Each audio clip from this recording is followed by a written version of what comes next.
अभी आपने जो सीट से की बात की, मैंने आपको एक मोटा मोटा आंकड़ा दे दिया। दूसरी ही, अभी इंडिया गठबंधन के किसी भी जिम्मेदार साथी ने जो बातें आपने कही, ऐसी कोई बात नहीं कही।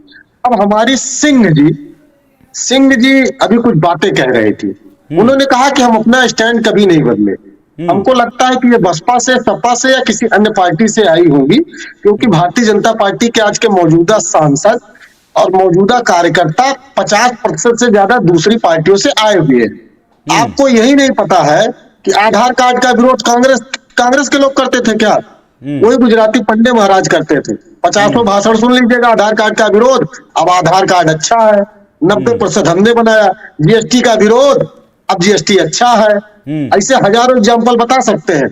आप जो है एफडीआई का विरोध करते थे 49% पे, और 90% अच्छा है। ये सब गुजराती पंडित जी की उपलब्धियां हैं। आप कह रहे हैं स्टैंड नहीं बदलते हैं, और स्टैंड बताते हैं। आपका स्टैंड था राम मंदिर की बात कर रही थी आप ना, सिंह जी राम मंदिर का स्टैंड आपका बता देते हैं। 1984 का अपना जाइएगा, जो रिजोल्यूशन होता है, मैनिफेस्टो होता है, पढ़िएगा। उसमें कहीं राम मंदिर का जिक्र मिला है क्या? कहीं लिखा है राम मंदिर के बारे में? 84, 86, यहाँ तक कि 91 में, उसके पहले हिमाचल प्रदेश में आपके अधिवेशन में स्पष्ट आपने प्रस्ताव पारित किया, और उसमें ये कहा कि हम कानूनी जरिए से लड़ाई नहीं लड़ेंगे। कानूनी जरिए को आपने मानने से इनकार कर दिया।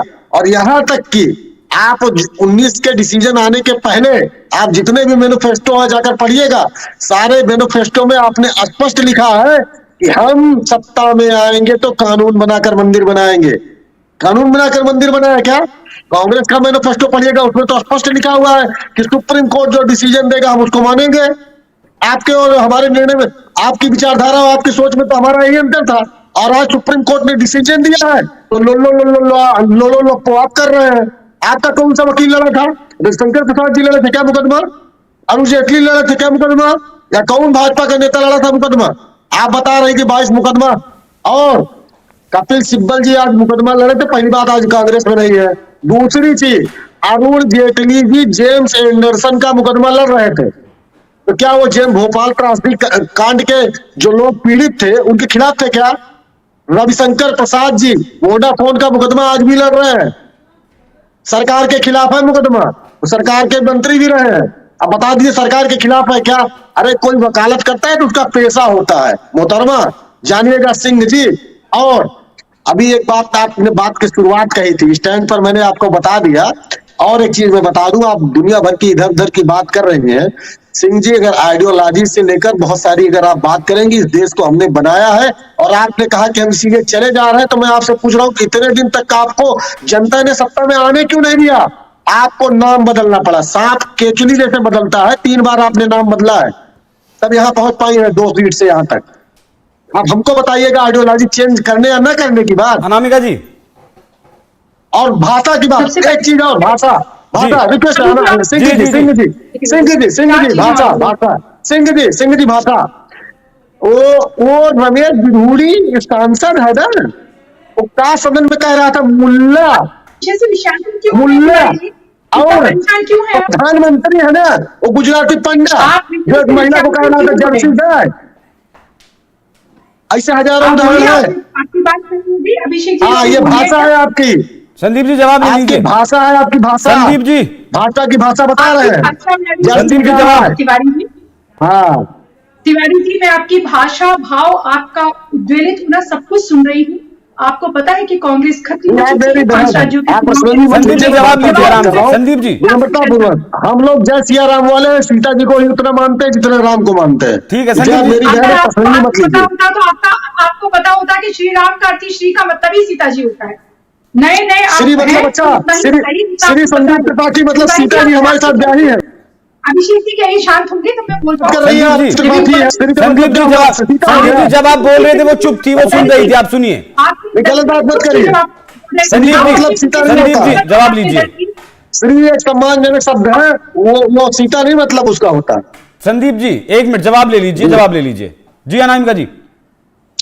तिवारी जी लगातार कांग्रेस की पतन से इतने ज्यादा उद्वेलित हो गए हैं कि उन्हें तो अभिषेक कुंडेर जी भी भारतीय जनता पार्टी के कार्यकर्ता नजर आते हैं, अगर वो कुछ भी सच बोलते हैं। और मुझे पूरा विश्वास है कि अगर कंचन जी ने या पंकज कुसुम जी ने भी कुछ भी सच बोलने की चेष्टा की तो उन्हें वो भी भारतीय जनता पार्टी के आप कार्यकर्ता नहीं नजर आते जबरदस्ती कंचन जी को अपनी तरफ मिला दे रहे हैं। संदीप जी जवाब ले लीजिए, संदीप जी जवाब ले लीजिए। भारतीय जनता पार्टी के साथ अरे वो राजनीतिक विश्लेषक उन्होंने इतना बढ़िया विश्लेषण किया। हमारी विचारधारा के साथ इस देश की देवतुल्य मतदाता खड़े हुए हैं, हमें किसी को अपने साथ मिलाने की आवश्यकता नहीं है। और जो सत्ताएं आती है और जाती रहती है।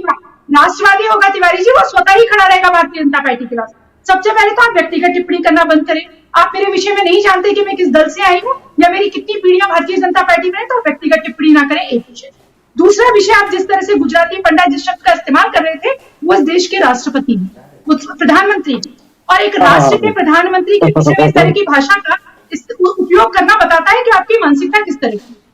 आप व्यक्तिगत तौर पर नरेंद्र मोदी जी का विरोध करते करते संविधान में जो इस राष्ट्र के प्रधानमंत्री हैं उनका विरोध कर रहे हैं, लगातार आप इस तरह के शब्दों का उपयोग कर रहे हैं। और अब आप लगातार लीपापोती मत करिए। इस देश की जनता जानती है कि आज तक आप लोग राम मंदिर का विरोध करते रहे हैं, क्योंकि मूलतः क्या है कि आपकी जो आदरणीय सोनिया जी है, स्त्री जो होती है, महिला जो होती है, वो संस्कृति की वाहक होती है किसी भी देश की, राष्ट्र की और समाज की। वो मूलतः भारत की नागरिक नहीं है, तो कभी भी भारतीय संस्कृति की वाहक वो हो ही नहीं सकती।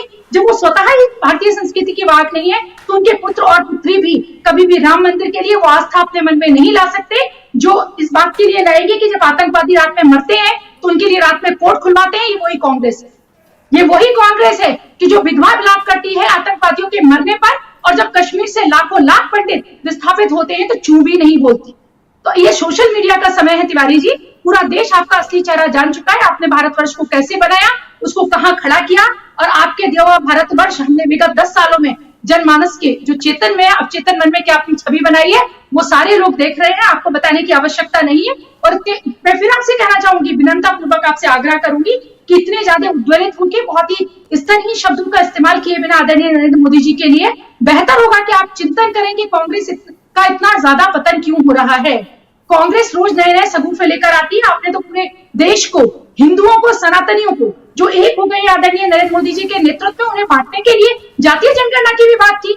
आपने तो हर जगह जाके इसको विलाप किया, पर इस विलाप के बाद भी भारतीय जनता खड़ी रही, अड़ी रही सनातन के मुद्दे पर, क्योंकि आज हर भारत का सनातनी राष्ट्रवादी भारत को एक ताकतवर देश के रूप में देखना चाहता है, विखंडित देश के रूप में नहीं, जहां एक समुदाय विशेष के तुष्टीकरण के लिए वक्फ बोर्ड को आप बात करेंगे। आपने तो वक्फ बोर्ड को इतनी जमीन दे दी कांग्रेस ने कि जितनी इस देश की आर्मी के पास भी नहीं है। आप क्या बात करते हैं? आपके सारे के सारे कानून इस तरह के रहे जो लगातार इस देश के, मुझे लगता है विश्व का एकमात्र अभागा देश होगा जब बहुसंख्यकों के ऊपर इतने अत्याचार किए जाते हैं। हमें अपनी राम जन्मभूमि के लिए मुकदमे लड़ने पड़ते हैं।